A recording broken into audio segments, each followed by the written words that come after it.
আসসালামু আলাইকুম, বিসমিল্লাহির রহমানির রহিম। সবাইকে স্বাগতম আমার চ্যানেলে। রান্নাঘরে চলে আসলাম, ডিম পুস করব, রেডিমেড রুটি ভাজবো। আর বাকরখানি এনেছিল গতকাল রাত্রে, সেটাকে এখন বক্সে রেখে দেই। যদি চা বানায়, যদি খাবে না, তা না হলে আর বানাবো না।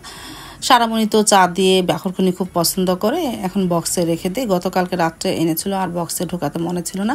আজকে একটু দেরিতে ঘুম থেকে ওঠা পড়েছে, নাস্তাটা দেরিতে হচ্ছে, কারণ তেমন তো ঝামেলা না, ডিম পুস করবো আর রুটি ভাজবো।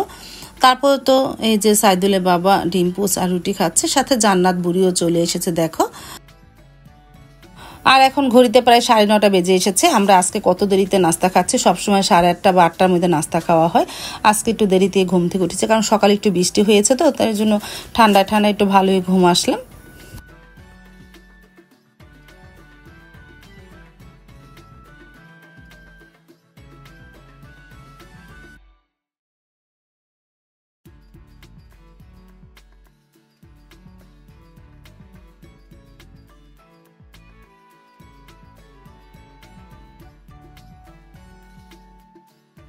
তারপরে আমি নাস্তা খেয়ে নিলাম ডিম পুস দিয়ে। চা বানালাম না, সাইদুলের বাবা খাবে না, এই জন্য আমি আর বানালাম না।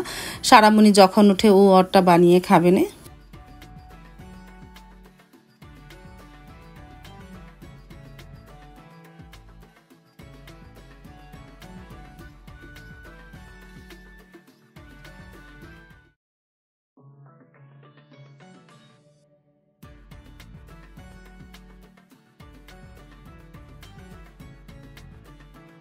আর এদিকে সাবা সবজি নিয়ে বসেছে, সবজি খাবে, নিয়ে বসেছে, কিন্তু খেতে পারে না, বলতেছে একটু পরেই খাবো।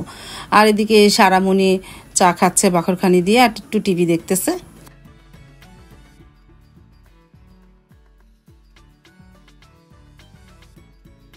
তারপরে ঘন্টাখানিক পর ফুচকাওয়ালা দেখলাম, ডাক দিয়েছি, অনেকদিন পরে এই ভাইয়া এসেছে, ফুচকাওয়ালা ভাই।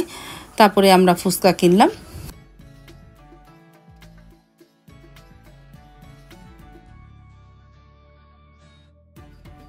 তারপরে যে ফুচকা নিয়ে বসলাম, আমি আর সাবা, আর সারামণিও বসেছে।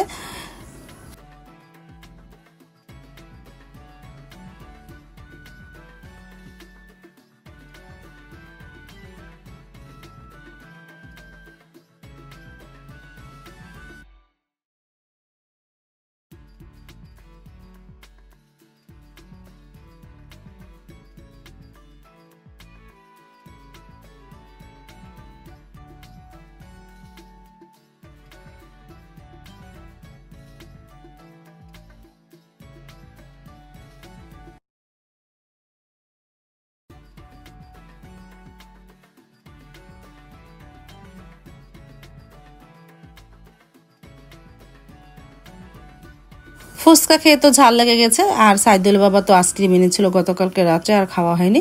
এখন বসে বসে খাই। আর সাবা এখন সবজি খাচ্ছে, তখন নিয়ে বসেছিল, খায়নি। ফুচকা খাওয়ার পর এখন একটু সবজি খাচ্ছে, আর আমি বসে বসে আইসক্রিম খেলাম।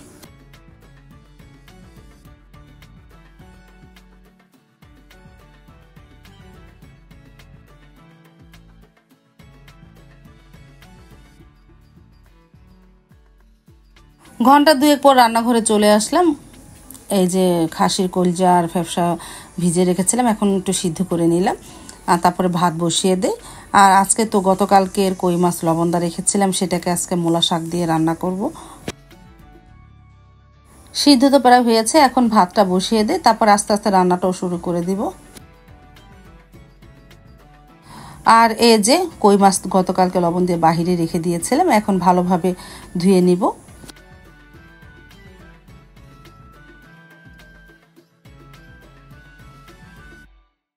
কড়াইতে তেল দিয়ে পেঁয়াজটা ভেজে নিলাম।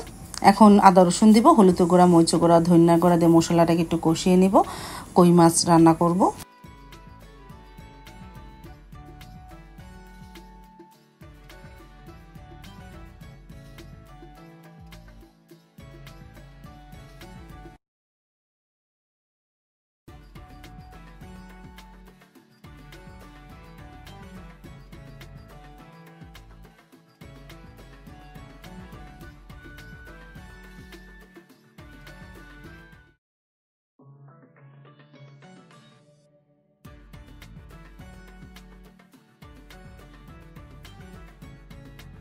মশলাটাকে ভালোভাবে কষানো হলো। এখন কই মাছ আর মূলা শাক দিয়ে দিব। এই যে কই মাছ দিয়ে দিলাম, একটু হালকা নাড়াচাড়া করে মূলা শাকটাও দিয়ে দিব। আস্তে আস্তে জালে লবণ দেওয়া মাছটা রান্না করি চচ্চড়ি।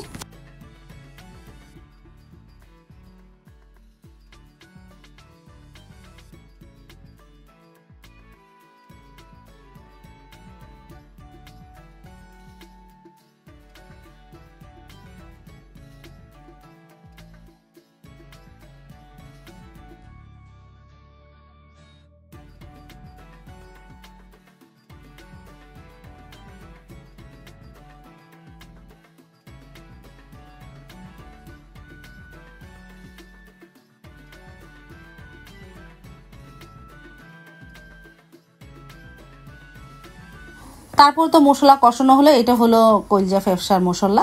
আমি মশলাটা ভালোভাবে কষিয়ে নিয়েছি আর কলজা ফেফসাটা সিদ্ধ করে নিয়েছিলাম, ছোটো ছোটো করে কেটে নিয়েছি, ভালো মতন ধুয়ে এখন আলুও সাথে দিয়ে মশলার সাথে এগুলো কষিয়ে নিয়ে পরে পরিমাণ মতন পানি দেবো না।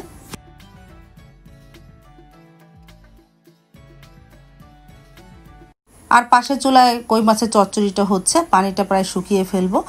লবণ দা মাছ একটু পোড়া পোড়া করতে হয়, পানি রাখতে হয় না, পোড়া শুকিয়ে ফেললে ভালো লাগবে। তারপর তো এদিকে কলজা ফ্যাপসাটাও প্রায় হয়ে এসেছে, ঝোলটা আর একটু ঘন হলে নামিয়ে ফেলবো। আমি ভালো মতন কষিয়ে পানি দিয়েছিলাম, আস্তে আস্তে জালে রান্না করলাম। আর এদিকে কই মাছের চচ্চড়িটাও হয়ে গেল। সবজি তো কাটা হয়ে গেল। আর এদিকে গাব দিয়ে গেছিলো ভাবি, মানে আমার বাসায় যে আমাকে কাজে সাহায্য করে ওই ভাবি তাদের গাছের গাব দিয়ে গেছে। এখন কয়েকটা পেকেছে দেখলাম, কাটি, সাইদুলের বাবা তো এসে খায়। তারপরে তো দুপুরে রান্নাটা কমপ্লিট হয়ে গেল। মূলা শাক দিয়ে কই মাছের চচ্চড়ি, কলজা ফ্যাপসা ভুনা আর ভাত, এই দুপুরের মেয়ে। তারপরে তো এই যে খেতে বসে পড়লো সাইদুলের বাবা, সারামণি, আমিও তাদের সাথে খেতে বসে পড়লাম।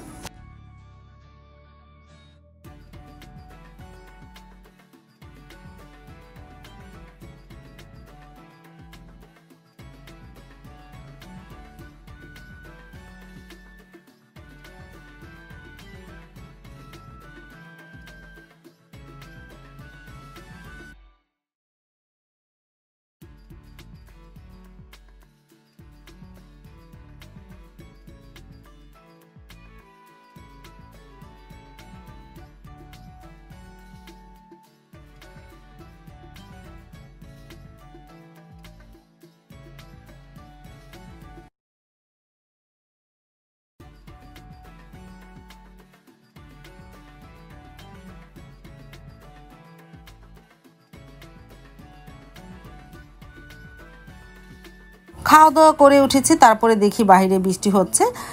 সারা ছাতা নিয়ে বেরিয়ে গেল, ওরা তো গোসল করে ফেলেছে আর ভিজলো না। ছাতা নিয়ে দেখো জান্নাত বুড়িও দাঁড়িয়ে আছে আপার সাথে।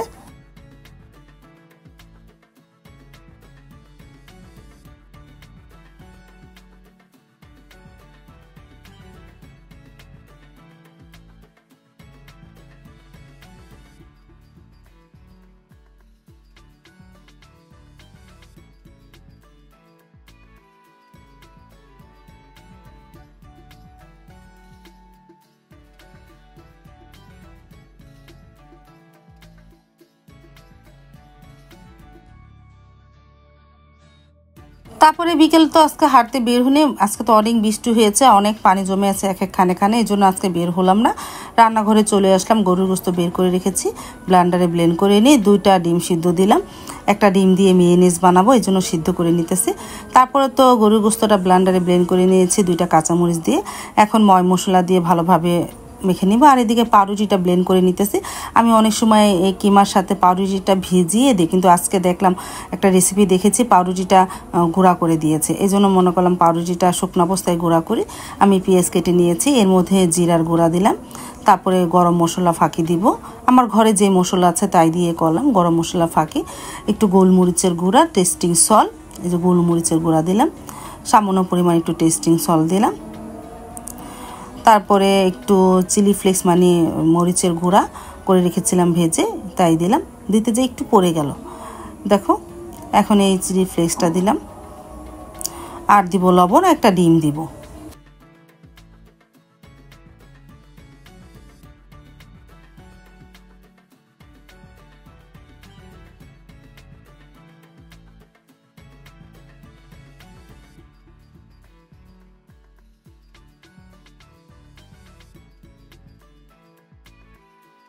এই যে ব্লেন্ডারে ব্লেন্ড করে নিয়েছিলাম পাউরুটি, এখন এর মধ্যে দিয়ে দিই। তারপর তো ভালোভাবে মাখতেছি, মনে করলাম একটু কর্নফ্লাওয়ার দেওয়া লাগবে, এটা তো ভুলে গিয়েছিলাম, একটু সামান্য পরিমাণ কর্নফ্লাওয়ার দিয়ে দিলাম, দিয়ে এখন ভালোভাবে মেখে নিই।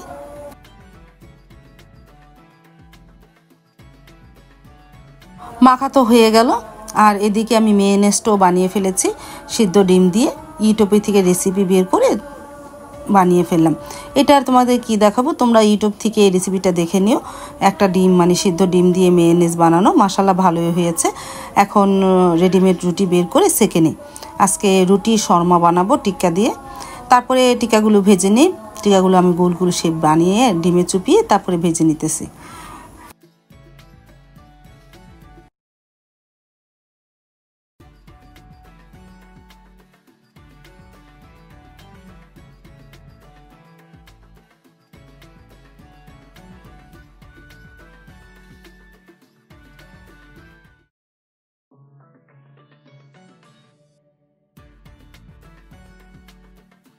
এই যে আস্তে আস্তে জালে ভেজে নিতেছি, কারণ গরুর গোস্তটা তো কাঁচা ছিল, সিদ্ধ ছিল না, আস্তে আস্তে জালে ভাজতে হবে। তারপরে যে রুটি বের করে একটা একটা করে রুটি ভেজে নিই।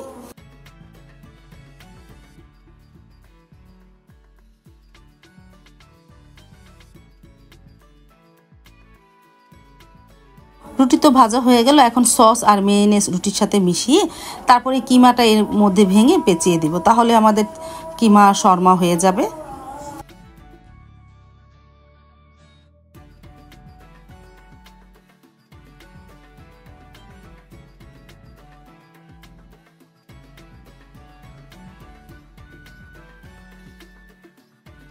আমার বানানো হয়ে গেল বিফ শর্মা, মানে গরুর গোস্তের শর্মা, কিমার শর্মা। আরও 2টা রুটি বানাবো। তারপরে বানানো হয়ে যাওয়ার পর ড্রয়িং রুমে নিয়ে আসলাম। আমি আর সাবা খেয়ে নিতেছি, সারামণি তো মাদ্রাসা চলে গেছে, ও যদি পরে এসে খায় গরম গরম আবারও বানিয়ে দেব। আমার ঠান্ডা হলে ভালো লাগবে না, গরম গরমই খেতে ভালো লাগে। এই যে তোমাদের একটা দেখার জন্য কেটে নিলাম, আমি আর সাবা বসে খেলাম। আজ তাহলে এই পর্যন্ত, দেখা হবে আগামীকালকে নতুন আরেকটা ব্লগ নিয়ে। আল্লাহ হাফেজ, আসসালামু আলাইকুম।